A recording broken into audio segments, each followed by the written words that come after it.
जम्मू और कश्मीर के कटरा में त्रिकुटा पहाड़ियों में स्थित है माता वैष्णो देवी मंदिर। भारत में सबसे अधिक देखे जाने वाले हिंदू तीर्थ स्थलों में से एक है।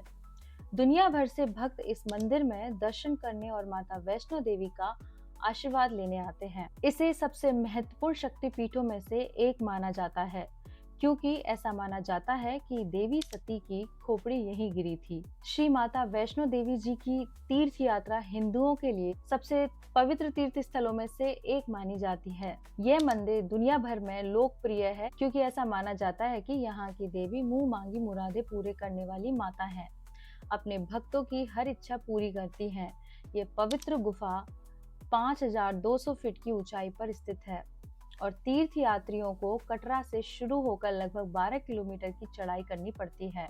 भवन पहुंचने पर तीर्थ यात्रियों को गर्भगृह यानी पवित्र गुफा के अंदर देवी के दर्शन का सौभाग्य प्राप्त होता है।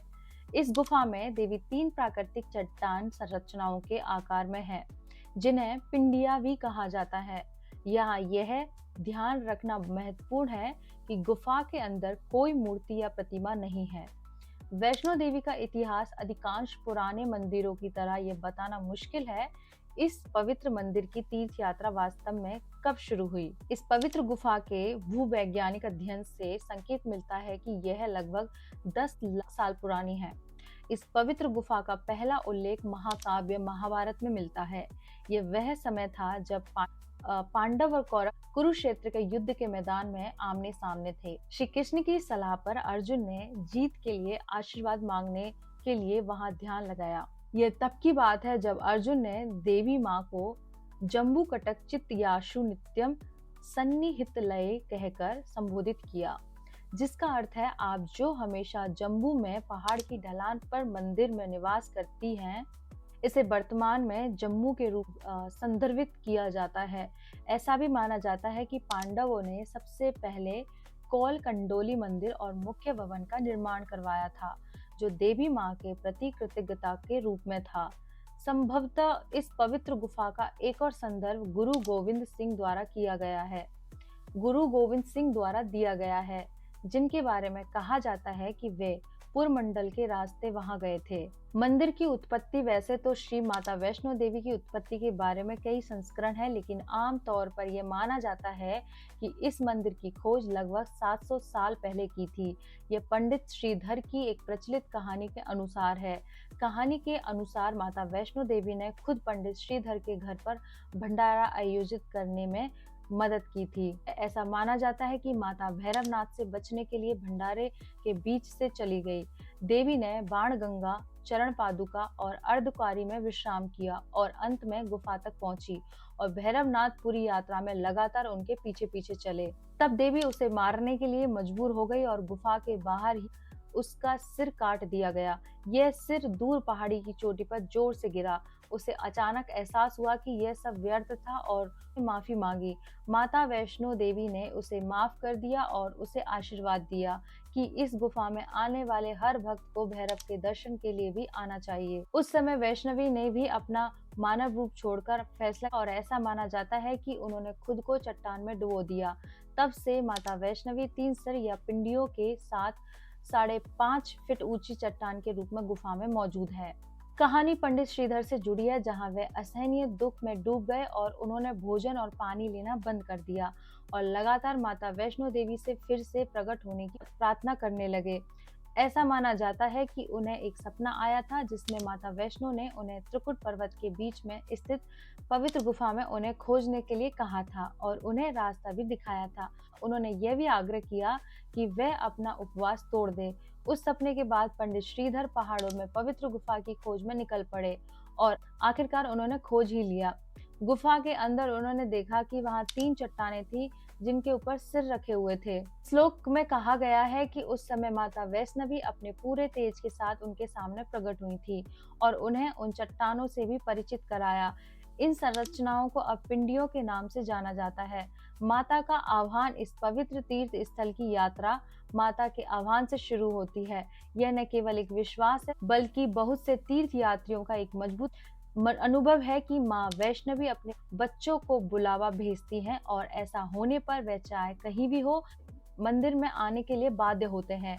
साथ ही यह भी माना जाता है कि जब तक कोई बुलावा न हो, तब तक कोई भी मंदिर में नहीं जा सकता। इसका निष्कर्ष यह है कि गुफा में देवी 5.5 फीट ऊंची चट्टान के रूप में मौजूद है। इसके 3 सिर या पिंडियां हैं। वर्ष 1986 में यात्रा प्रबंधन और विनियमन के लिए श्री माता वैष्णो देवी श्राइन बोर्ड का गठन किया गया था। तब से बोर्ड ने यात्रियों के लिए यात्रा को आरामदायक बनाने के लिए कई विकास गतिविधियों का लागू किया। बोर्ड लगातार यात्रियों के लिए विभिन्न सुधारों और सुविधाओं को पूरा करने में दान को फिर से निवेश करने पर ध्यान केंद्रित करते हैं। ये ध्यान रखना चाहिए कि मंदिर में दर्शन करते समय फोटोग्राफी और वीडियोग्राफी की अनुमति नहीं है। जम्मू के त्रिकुट पर्वत पर एक भव्य गुफा है। इस गुफा में प्राकृतिक रूप से 3 पिंडी बनी हुई हैं। यह पिंडी माता सरस्वती, लक्ष्मी जी और काली की हैं। भक्तों को इन्हीं पिंडियों के दर्शन होते हैं, लेकिन माता वैष्णो की यहाँ कोई पिंडी नहीं है। माता वैष्णो यहाँ अदृश्य रूप में मौजूद है। फिर भी यह स्थान वैष्णो देवी तीर्थ कहलाता है। इसका कारण यह है कि माता यहाँ अदृश्य रूप में उस वचन के पूरा होने का इंतजार कर रही हैं, जो भगवान श्री राम ने लंका से लौटते समय देवी त्रिकुटा को दिया था। इस संदर्भ में कथा है कि धर्म की रक्षा के लिए भगवान विष्णु के अंश से एक कन्या का जन्म दक्षिण भारत में रामेश्वरम तट पर पंडित रत्नाकर के घर हुआ था। 9 वर्ष की उम्र से जब उन्हें पता चला कि भगवान विष्णु ने राम के रूप में अवतार लिया, तब देवी त्रिकुटा ने राम को पति रूप में पाने के लिए तपस्या शुरू कर दी। माता का सीता हरण के बाद भगवान राम जब सीता को ढूंढते हुए रामेश्वरम तट पर पहुंचे, यहाँ भगवान राम और माता त्रिकुटा की पहली मुलाकात हुई। देवी त्रिकुटा ने भगवान राम को पति रूप में प्राप्त करने की इच्छा प्रकट की। भगवान राम ने देवी त्रिकुटा से कहा कि मैंने इस अवतार में एक पत्नी व्रत रखने का वचन लिया है। मेरा विवाह सीता से हो चुका है, इसीलिए मैं आपसे विवाह नहीं कर सकता हूँ। देवी त्रिकुटा ने जब बहुत अनुनय और विनय किया, तब श्री राम ने कहा कि लंका से लौटते समय मैं आपके पास आऊंगा। अगर आप मुझे पहचान लेंगी तो मैं आपसे विवाह कर लूंगा। श्री राम ने अपने वचन का पालन किया और लंका से लौटते समय देवी त्रिकुटा के पास आए, लेकिन भगवान राम की माया के कारण देवी त्रिकुटा उन्हें पहचान ना सकी।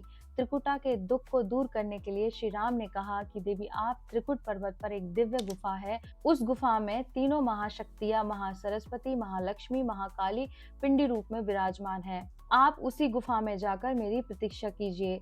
कलयुग में जब मेरा अवतार होगा, तब मैं आकर आपसे विवाह करूंगा। तब तक महावीर हनुमान आपकी सेवा में रहेंगे और धर्म की रक्षा में आपकी सहायता करेंगे।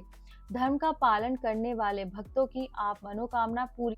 भगवान राम के आदेश के अनुसार आज भी वैष्णो माता उनकी प्रतीक्षा कर रही हैं और अपने दरबार में आने वाले भक्त के दुख दूर कर उनकी झोली भर रही हैं। इस तरह से हमने माँ वैष्णो देवी की आपको कथा सुनाई है। हमारी ये जानकारी आपको अच्छी लगी हो तो कमेंट कीजिए, लाइक कीजिए और सनातनियों को शेयर कीजिए। तो आइए मेरे साथ बोलिए, जय माता दी।